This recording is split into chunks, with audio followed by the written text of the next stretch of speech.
Hello, this is Naomi Eccles-Irwin from filmfestivalcircuit.com and the assistant director of the Oregon Documentary Film Festival. We are gearing up for our spring 2023 session, which will be on March 12th at the Clinton Street Theater in Portland, Oregon.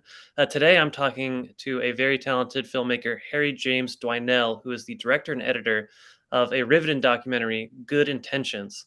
Thank you so much for meeting with me, Harry.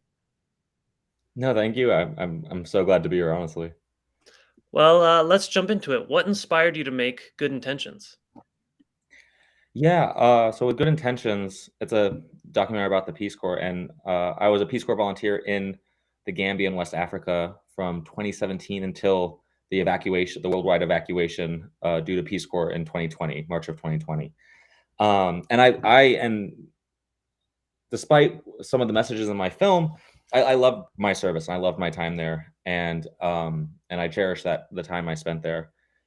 But throughout the time post the evacuation and kind of adjusting back to life in the States and chatting with my now wife, who was also a volunteer there, who I met there, and other RPCVs, returned Peace Corps volunteers, there was an unsettling feeling a lot of us share, uh, where we love this organization. We think it has good work and it has a lot of good potential. But despite being around for almost a little over 60 years, it hasn't seen all that much reform. And there's a lot of issues that have been brought up throughout its whole existence that haven't really been addressed, from white saviorism to people talking about its potential for neocolonialism to even the volunteers who are there, their mental health not being fully addressed, to the qualifications of the volunteers going there. Like for me, I was an agriculture volunteer who had no experience in agriculture before going to the Peace Corps, and you're trained for 2 months, which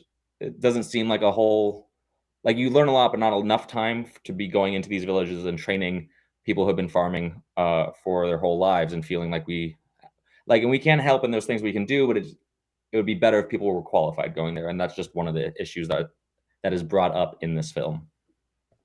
Interesting. And it seems like what was this interest in kind of critiquing your time there and looking at this in various ways? Was it brought on by the COVID-19 pandemic, having to be taken out of your country of service and taking time to think about this?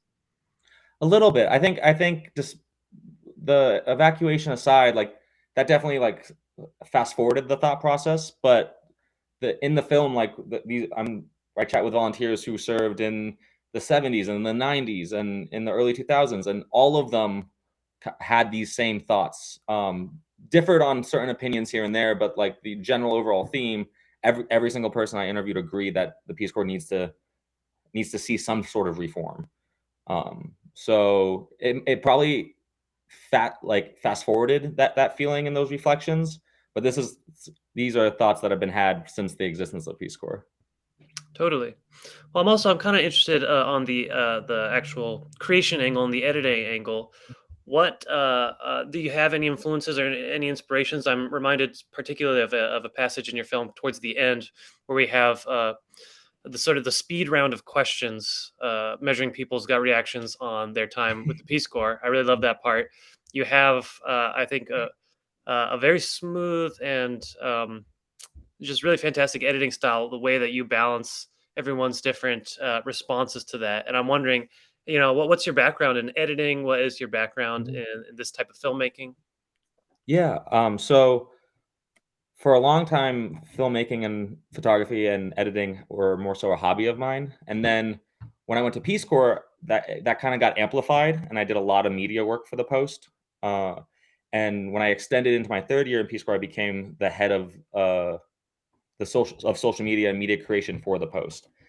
And so once being evacuated, I decided to pursue a master's and take this hobby and turn it into a career path, where I got accepted into the New School in New York City to get a master's in media studies. And then my second year there, um, I kind of dual attributed and also took their 1 year documentary film program intensive.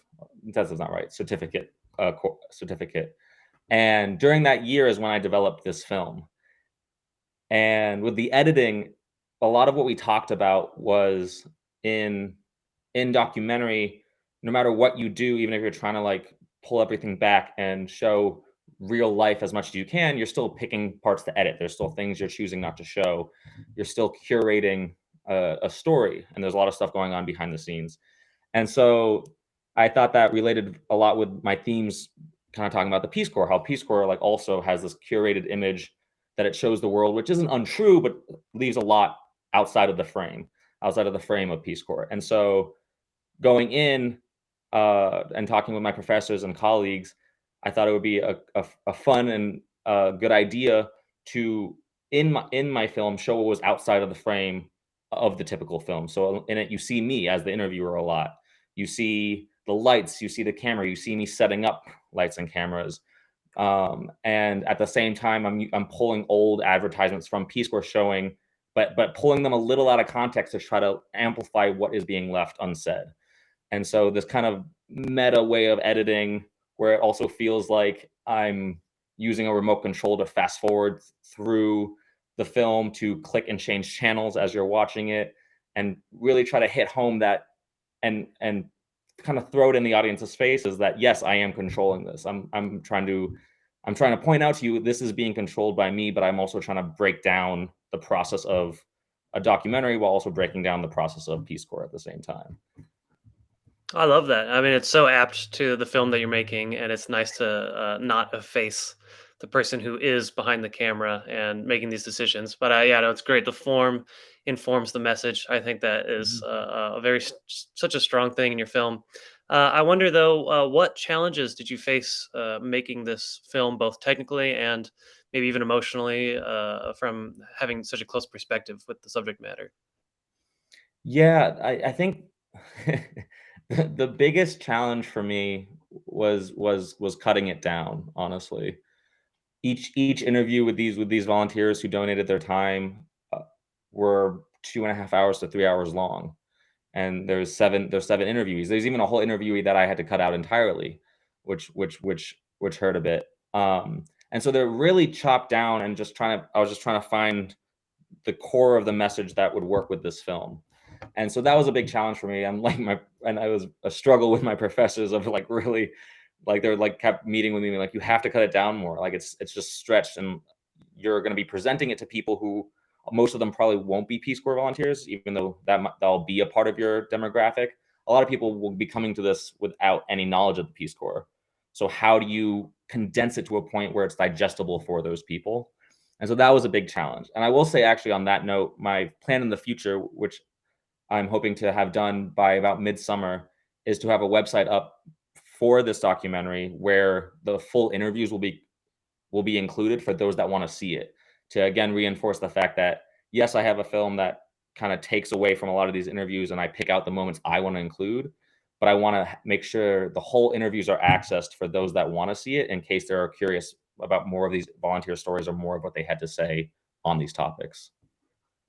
Totally. Well, I think that's a great idea to turn this film into something even fuller with a website, more interactive. You can take it piece Mhm. by piece, have that intertextual dialogue. That actually brings me to my next question, which is what are you working on next? Do you have more to do in terms of this content about the Peace Corps, looking into that? Do you have other documentaries planned? So no more with the Peace Corps, but a documentary plan that is right now. I'm just sorting through the clips. A colleague of mine at the new school, Moksh Krishna, who is a very talented filmmaker who was in the program with me, who recently moved back to India where he's from. Before he left New York City, we had an idea. Well, I had an idea for a documentary, and he loved the idea but hated the fact that we had to do it. And the reason he hated the fact that we had to do it was the point of the documentary is it's all filmed just in a 24-hour span. And we researched, and it concerns the New York City subways. So we researched all different subway platforms and routes, and making sure to go to the Coney Island platform or the Yankee platform or Wall Street. But what the whole point is, we film from 5 a.m. on a Friday to 5 a.m. on a Saturday straight, just riding the subway stations, and pure observational documentary, kind of cinema verite, fly on the wall, where and the rules for the documentary were no camera movement at all. It's full tripod, everything's locked, and you just kind of observe the frame and the composition as it develops throughout the 24-hour day. and it was grueling and terrible, but very worth it. And so going through the clips has kind of reinforced that for me. We captured a lot of beautiful moments. Oh, that's awesome. Okay, you were describing this, and I thought this is going to be something that you're going to do. You've already shot this. We've shot this. The edit Wow. because Okay. again, the shooting only took 24 hours, but Right. the editing is gonna be where it's gonna be really grueling, That's for sure. awesome. Well, that sounds great. You can do kind of like a Frederick Wiseman at Berkeley, just like this really, really intense look at humanity. Mhm. No, and Wow. it's like you have New York, it's this epicenter, and I think probably one of the biggest films past it being a bit of a city symphony, obviously, Hmm. is, just the theme of disparity because you capture people going to work and, like, people in suits, but also there's a woman who has her shopping cart of cans and trash Hmm. cans of cans that she's going to recycle, and there's a lot of content there, I think. Oh, that sounds fantastic. I'd love to see that when that's done. Is there Definitely. anything else you'd like to add about Good Intentions? Um No, mostly I wanna thank the other volunteers who decided to take part in this. To my knowledge, past, there's been a lot of conversation criticizing the Peace Corps, but it's mostly been left to, like, written articles. To my knowledge, this is the only kind of full film form visual that is critiquing the Peace Corps, and for these volunteers who have different opinions on the subject matter to donate their time and they a lot of most of them except for one didn't know me prior for me to come to their homes, which I wanted to do and make it a little more personal and you see their space a little bit and to film them and kind of question them on this challenging subject matter. I really appreciated that for sure. But besides that, I'm excited for the film to get out there and I would like to say like I don't want to see the end of Peace Corps, but I do believe that it needs to be worked on and that these a lot of these things are still being swept under the rug now that Peace Corps has come back since the pandemic. And so I think it's something that should really be addressed. And I hope that anyone who is looking to join the Peace Corps, I hope you continue to join the Peace Corps. But I think this film is a great tool to watch before you go in, so you have a bit of more realistic expectations of the system you're being involved in, and have this kind of critiqued lens beforehand that can help you during your service.